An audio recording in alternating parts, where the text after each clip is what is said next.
Update. Am I the a-hole for calling my husband a disgrace after he said my miscarriage ruined his birthday? Original post. I miscarried yesterday afternoon around 12 p.m. I've never had a miscarriage before, and this baby was so wished for. So it's all so fresh and I'm sobbing right now. So I apologize in advance if it doesn't make a whole lot of sense. My husband turned 27 yesterday.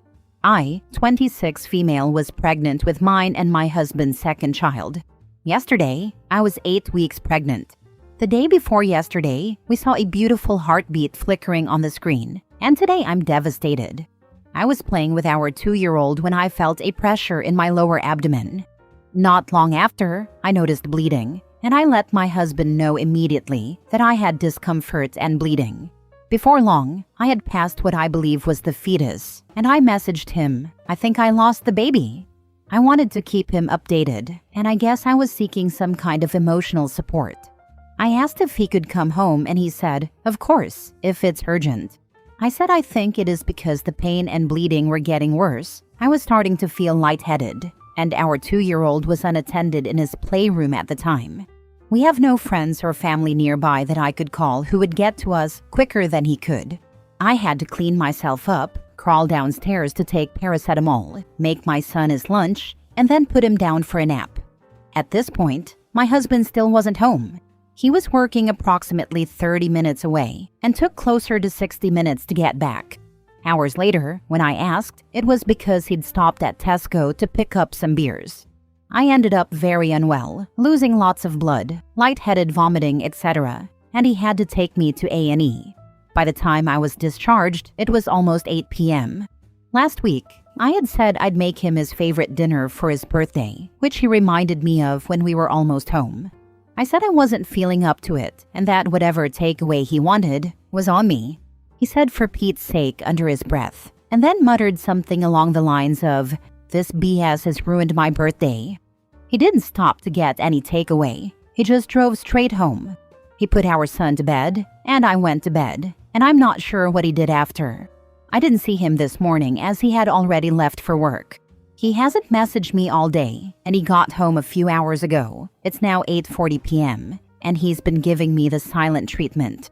I tried to speak to him about an hour or so ago, and he ignored me, so I called him a disgrace. He slammed the bedroom door and locked me out of the bedroom. His mom has since messaged me and said I need to be patient as he's also had a loss. She didn't ask how I was or anything. He's obviously speaking to his mom, but why isn't he opening up and speaking to me? She said I was harsh. I'm feeling utterly emotionally neglected right now. My body has been through emotional and physical hell. I understand that my miscarriage came at a freaking inconvenient time for him, as it was his birthday and all. I'm not sure if it's the hormones making me feel crazy, but is it nuts to contemplate divorce? Am I the a-hole for calling him a disgrace? Now for the top comments before reading the update. If it were me, I would leave him over this. Some things you don't come back from, and getting mad at your wife for ruining your birthday because she miscarried and ended up in emergency is on that list. I'd be so repulsed by his selfishness and callousness that the thought of ever touching him again would make me vomit. Not the a-hole, and I can't imagine spending another minute under the same roof as this horrible, immature, cruel man. Yes, the miscarriage of a wanted pregnancy can be a huge loss for a man too, but that doesn't give him the right to be so selfish and treat you so cruelly. Your husband has showed a side of himself he can never hide again. Ask yourself if this is the kind of man you want in your life going forward. I'm so sorry for your loss. Important, you are still at risk of infection at this juncture. It's still dangerous for you. Monitor your bleeding and temperature. Your marriage is over. How long you stay with him is up to you. But this man is neither husband nor father material. He cares more about his wants than your or your child's needs.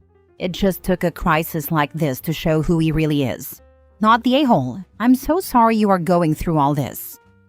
I also have tonsillitis at the moment, so I'm feeling really rough. How will I know if a fever is from that or the miscarriage? I currently have a low-grade fever at 37.9 degrees Celsius, but I'm not sure what it's due to. The bleeding is no longer heavy. I spoke with my doctor yesterday, and because of the bank holiday weekend, I can't have a scan until Tuesday to confirm everything has been passed.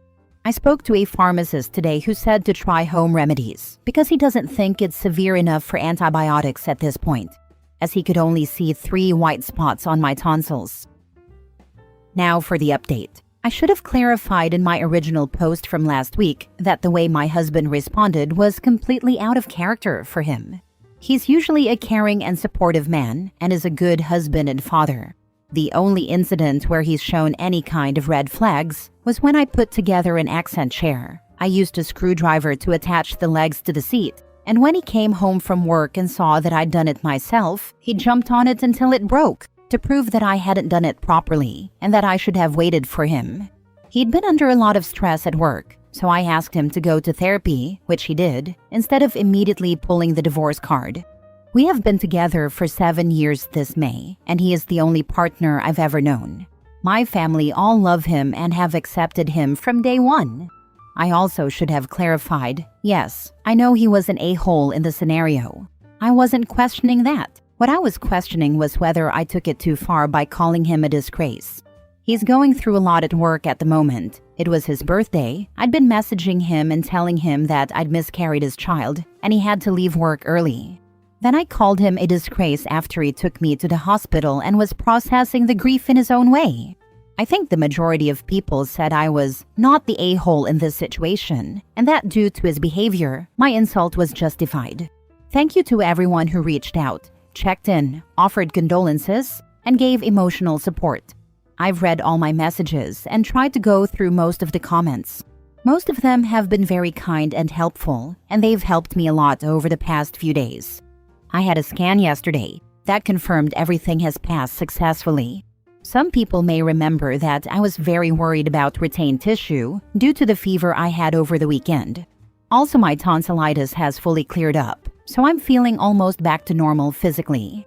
I left my husband. My son and I are staying with family in a different part of the country, so we are safe and managing.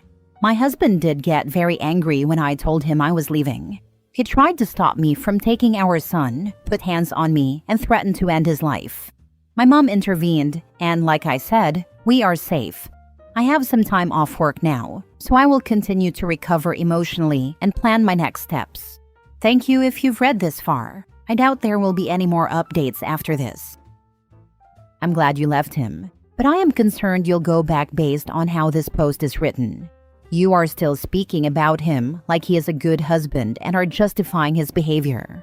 Stop doing that. Make a therapy appointment for yourself.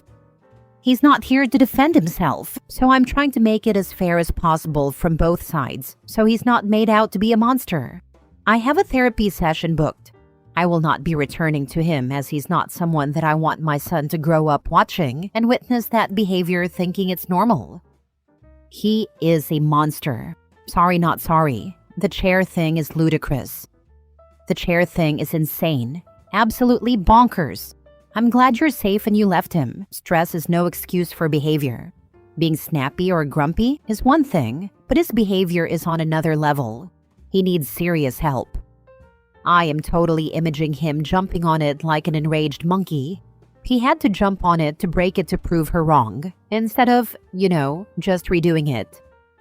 I'm not going to lie, I had no idea where this post was going. It seemed like you defended his behavior, then dropped the chair incident on us, then continued to defend him. By the last paragraph, honestly felt like I had whiplash. Regardless, I'm happy you're away from him and are safe because he's definitely not a good person. Stressed or not, that's not how sane people conduct themselves. Please do not let him guilt you into going back to him. He's dangerous. Sorry, I'd like to say that I'm feeling better emotionally, but I'm not. I've kind of just word vomited like it's a diary entry in a sense. I'm going to start journaling from now, so that I'm not just rambling to a load of strangers. Second story. Update. Am I the a-hole for wanting to divorce my husband after he left our newborn and toddler with our teenage daughter while he went out with another woman? Original post. I feel like I need some outside perspective on a really tough situation. My husband and I have been married for 19 years, and we have 3 kids together. a 13-year-old daughter, a 2-year-old, and a newborn. Our journey to parenthood wasn't easy. We faced a lot of fertility struggles, and my husband has been my rock through it all. That's why the situation has hit me so hard. Recently, I started thinking about divorce after I realized my husband had left our young children alone at home while he went out on what appears to be a date with another woman. It's been difficult for me to process everything, and I'm still unsure if I'm overreacting. His parents seem to think it was just a mild mistake, but I honestly find that hard to swallow. A couple of days ago, I decided to take a much-needed me day. I told my husband how I felt, and he agreed I could go out for a bit. I went out with my mom and sister for lunch, a mini shopping spree, and we even got our nails done. It was lovely to have some time to unwind. I left the house around 1 p.m., planning to be back around 6 p.m. My husband was supposed to be at home with the kids, since we didn't have anyone to babysit on short notice. While I was out, I received notifications from our Ring camera. Around 5:50 p.m., I saw something was happening at the front door. I called my husband, who assured me everything was fine and that he was just picking up pizza.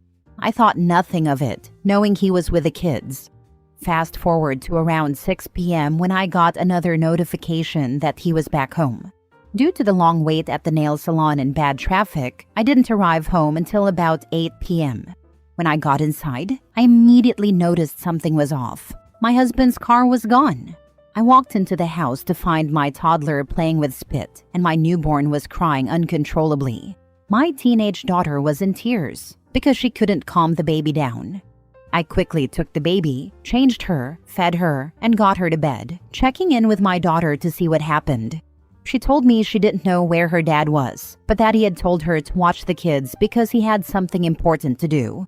I comforted her and reassured her that it was a big task for her to handle alone. I felt awful she had been put in that situation. My husband finally came home around 10 p.m., looking somewhat drunk. When I asked where he had been, he casually claimed he was with his wife and having a good time. It felt like a slap in the face.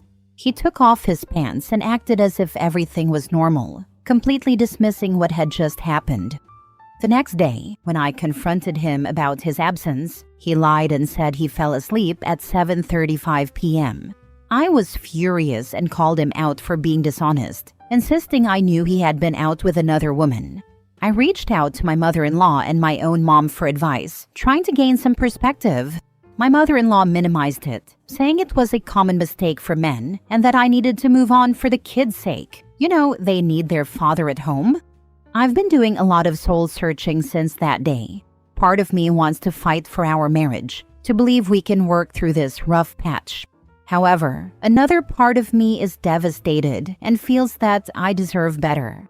I think about filing for divorce, seeking child support, and pursuing full custody of the kids so I can provide them with a stable environment. So here I am, wondering if I'm being the a-hole for even considering divorce. Am I overreacting? Should I be more forgiving because of our history? Or am I justified in wanting to leave this relationship for the happiness and safety of myself and my children? Am I the a-hole? Now for the top comments before reading the update. He's cheating on you. Left the kids and came home drunk. Lied about screwing around, and you wonder if you should leave him? Yes. Also, please get tested for STDs. Drunk dudes aren't careful about wearing protection. Not the a-hole. I always wonder how, should I leave my cheating spouse, is even a question. I get there can be extenuating circumstances which may lead people to question, but damn, they cheat and lie. What is there to save? He can't even be honest with OP. Cheating isn't a mistake, it is a choice. OP, your kids can still have their dad in their lives. It's called co-parenting. He doesn't have to live with them 24/7 to be a present parent. It's BS that you are told to suck it up and allow him to disrespect you.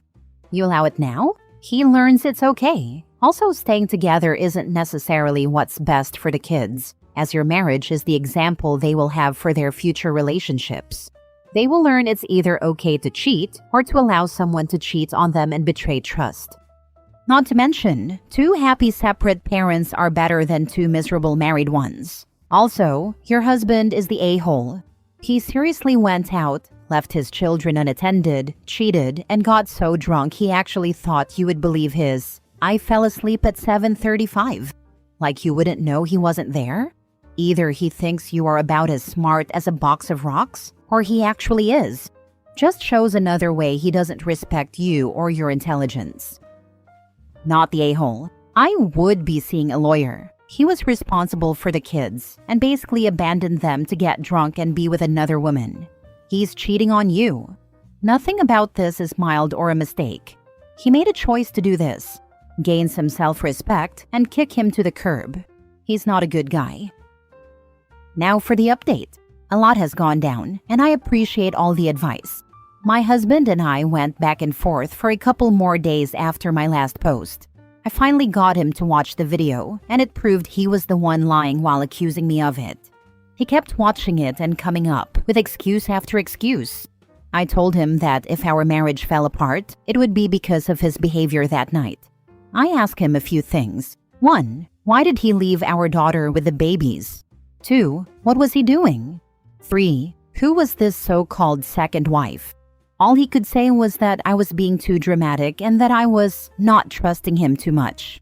I shot back, "You broke my trust when you left the babies alone with our kid." I told him he had one chance to come clean, and if he didn't, we'd have to talk about divorce, child support, and everything that comes with it. Still, he stood firm saying, "I didn't do anything." I was so frustrated. I asked him why he couldn't just be honest. His answer, "Why do you think I was cheating? That's not trusting me." I reminded him that he had admitted to being with his wife right in front of me. He said, "I was drunk." I replied that he shouldn't have gone out and gotten drunk without a safe way to get home, while our kids were at home without an adult. He apologized, but that didn't change what he did. I told him his actions damaged our daughter's trust in him, hurt our marriage, and affected our parenting. He just kept pushing his own narrative about that night. On April 17th, he told me I was overreacting and that we should stay together for the kids. I reminded him that he lied to me, called me a liar, put our kids in danger, and wrecked our marriage. Then he snapped and got mad, claiming there was a reason for everything, but still wouldn't tell me what it was. On April 19th, he finally came clean and admitted he's been seeing another woman, referring to her as his second wife. He told me that if I couldn't accept it, then it didn't matter to try and save a marriage that was already falling apart, with only me trying to hold it together. I shot back that since he was the one ruining our marriage and wrecking our lives with this nonsense, then fine, let it fall apart. I told him he'd be the reason our kids wouldn't have a dad in the house because of his selfish, ignorant, and irresponsible behavior. He lied to our daughter about her phone, put our kids in a tough spot, lied to me, destroyed our marriage, and then tried to make me look like the one who's dishonest. Get a copy of the recording you mentioned above. Keep it safe, get an attorney, and get tested for diseases. I am planning on getting an STD test, and I have been looking into a way to get a copy of the ring records and the text messages between us two into a safe place where only me and my lawyer can access it. Get a good lawyer, and don't sign anything he gives you. I'm so proud of you for taking these steps to get away from him. He's a bad father, a bad husband, and a bad man. Please get a good lawyer, and hopefully you can get some alimony and child support because I don't know if he deserves custody if he's willing to leave a child to deal with babies by themselves. Seriously proud of you taking these first steps. I hope everything works out for you and your kids. OP's soon-to-be ex-husband put the kids in danger to go get drunk. Judges tend to dislike that, not the a-hole. And lied. And he'll continue to lie and gaslight.